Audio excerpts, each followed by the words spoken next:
Petkoff to Star Trek fans. I have the distinct pleasure of being allowed to narrate yet another Star Trek book. This one, Star Trek The Original Series, Harm's Way by David Mack.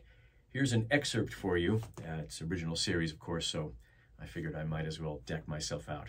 Petkoff out. A low roar of ignition shook the shuttlecraft. Sulu kept his eyes on his gauges as he fired the thrusters to halt the Kepler's spin and then steered into the strongest headwind.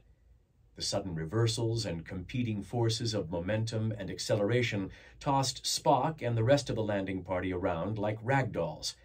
Only their seats' harnesses kept them from bouncing around inside the shuttle like dice on a craps table. Good thing we added harnesses. He had just brought the shuttle's attitude back to level when the impulse engine kicked back on, greatly reducing the effects of turbulence on the hull. He disengaged the emergency thrusters to save Hydrox fuel, and then he spared a moment to look back at his shaken passengers. "Everybody okay?" Ilucci looked nauseated, but gave him a thumbs up.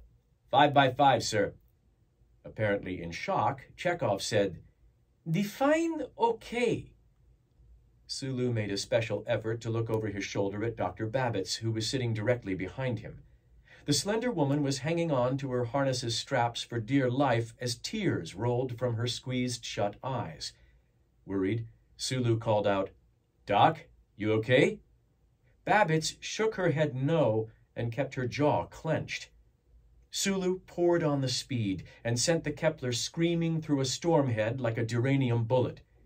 "Hang on, Doc. We're almost there. You're gonna make it, I promise." She reacted with a cross between a sob and a hysterical laugh of despair. "Don't say that. The hope of dying is the only thing keeping me alive."